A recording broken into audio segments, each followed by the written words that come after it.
Okay, so ituturo ko sa inyo paano mag-register kay Vantage and kung paano i-connect sa MT5.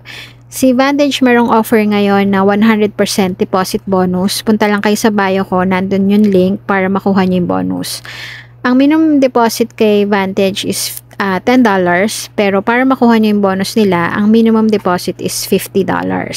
So, up to $500 yon yung kaya nila ibigay na bonus.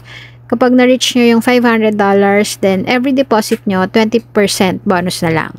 Pero, nare-reset siya every quarter. It means, quarterly, merong 100% bonus. Turo ko sa inyo paano mag-open ng Vantage account. Sa web ako magtuturo, same lang naman kapag sa app. So, kapag click nyo ng link, ito yung lalabas. Enter nyo lang yung email nyo, then click send code. Then, magsisend ng code sa email nyo, dito nyo ilalagay. Then, create kayo ng password, individual, check nyo itong dalawang box, then click create account. Then, dito kayo mapupunta, fill upan nyo lang lahat yan. Then, click next. Then, ito, dapat MT5 yan.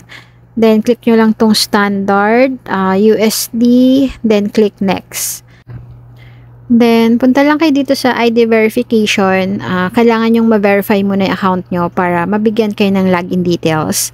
So, after verification, makaka-receive kayo ng MT5 login details sa email nyo. So, pwede na natin i-connect yan sa MT5.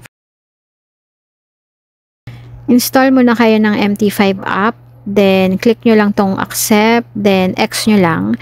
Tapos, type nyo dito Vantage. Piliin nyo tong Vantage International Group.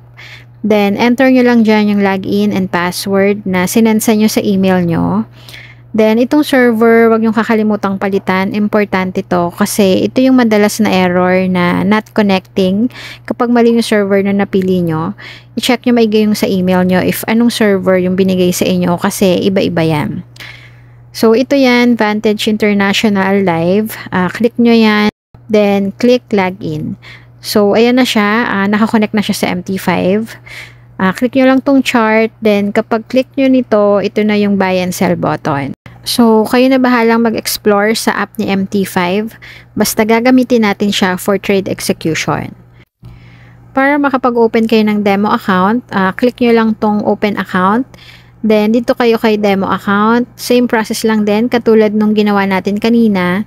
Click nyo lang tong standard, USD, then submit. Tapos, bibigyan kayo ng login details sa email nyo sa demo account. Then, i-connect nyo yun sa MT5. So, ulitin nyo lang yung ginawa natin kanina on how to connect.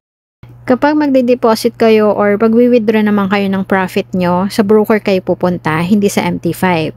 So, punta kayo sa Vantage account nyo, then ito yung deposit and withdrawal. Then, para makuha nyo yung 100% deposit bonus, punta lang kayo dito sa promotion. Sa app, meron din yan. Then, ito yung 100% deposit. Click nyo lang yan para every time na mag-deposit kayo, merong 100% deposit bonus. Tapos, click nyo lang tong deposit now. Enter nyo lang yung amount. Let's say $50. Then, continue. Then, click nyo lang tong local bank transfer. Piliin nyo lang to. Tapos, pay now. Click nyo lang ulit pay now. So, lalabas na yung mga payment options. Local banks. Meron ding mga GCash and Maya. So, mamili na lang kayo dyan. Isa pang broker na nagbibigay ng 100% deposit bonus sa XM. Mag-register din kayo doon kasi sayang yung offer nila. Pwede naman kayo mag-register and mag-connect sa MT5 ng iba't ibang broker. May video rin ako on how to register sa XM. Panoorin nyo na lang.